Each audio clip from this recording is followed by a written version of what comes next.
Bismillahirrahmanirrahim. Assalamualaikum warahmatullahi wabarakatuh. Alhamdulillahilladzi ja'alal ilma diya'an wal qur'ana nuran wa rafa'al ladzina utul ilma darajatin 'aliyatin wa kana dzalika fi kitabim mastura. Asyhadu an la ilaha illallah wa asyhadu anna Muhammadar Rasulullah. Allahumma salli ala sayyidina Muhammad wa ala ali sayyidina Muhammad. Amma ba'd. Allah Subhanahu wa taala berfirman di dalam Quran surah Al-Isra ayat 1. A'udzu billahi minasyaitonir rajim. Bismillahirrahmanirrahim. Subhanalladzi asra bi'abdihi lailan minal masjidil harami ilal masjidil aqsa alladzi barakna haulahu linuriyahu min ayatina innahu huwas samiul basir. Ayat ini menegaskan tentang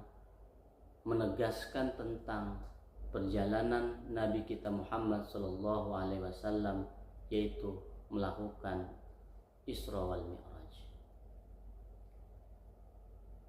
Isra wal Mi'raj adalah satu kejadian yang dialami oleh Rasulullah sallallahu alaihi wasallam pada tahun ke-8 setelah Nabi Muhammad sallallahu alaihi wasallam menjadi nabi dan rasul.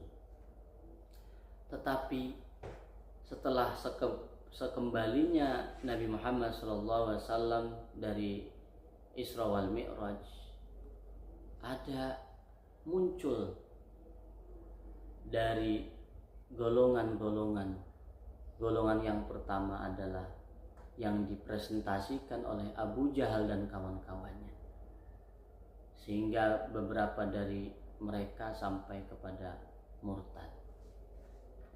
Golongan yang kedua adalah beberapa para sahabat yang mempertanyakan, ragu terhadap apa yang dilakukan oleh Nabi Muhammad SAW, tetapi Allah Subhanahu wa taala kemudian menyelamatkan mereka dari kemurtadan.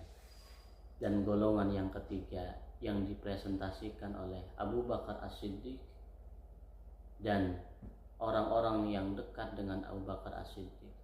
Ketika Abu Jahal bertanya kepada Abu Bakar As-Siddiq, bagaimana pendapat kamu tentang apa yang dialami oleh Nabi Muhammad, yaitu Isra wal Mi'raj?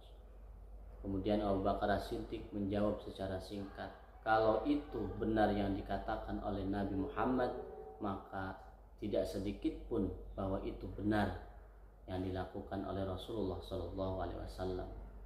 Tapi yang ingin saya sampaikan pada kesempatan ini adalah bahwa kejadian yang dialami oleh Rasulullah SAW, poin pentingnya untuk kita adalah menjadikan kejadian ini sebagai momentum untuk muhasabah diri kita dan memperbaiki kualitas sholat kita.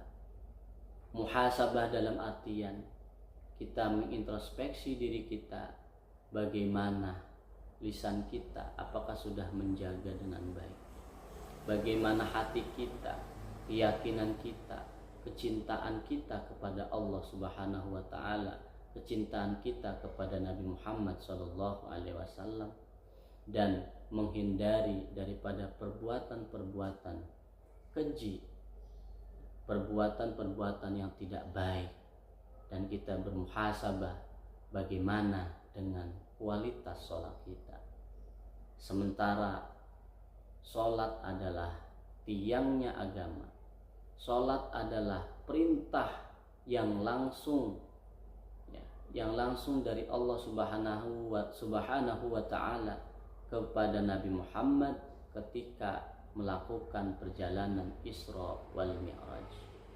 Bahkan sholat itu menjadikan pembeda antara orang kafir dan orang muslim. Bahkan juga di dalam usul fikih bahwa hukum sholat itu sudah menjadi hukum yang azimah. Artinya dalam pelaksanaannya tidak bisa ditawar-menawar. Dalam pelaksanaannya tidak bisa ada alasan dalam pelaksanaan dan keadaan apapun sholat menjadi kewajiban. Sementara kalau kita zakat, kita tidak wajib berzakat, ya, seperti zakat ternak kalau tidak memenuhi syarat. Kita tidak bisa berzakat mal kalau tidak memenuhi syarat. Kita juga tidak bisa melaksanakan haji kalau kita tidak mampu, kalau tidak kita memiliki persyaratan-persyaratan untuk sampai menunaikan haji. Kita juga diperbolehkan untuk tidak berpuasa kalau kita misalkan sakit, kalau kita melakukan perjalanan jauh, kalau seorang wanita hamil dan lain-lain sebagainya. Tetapi sholat baik dalam keadaan susah, dalam keadaan senang, dalam keadaan perjalanan jauh, dalam keadaan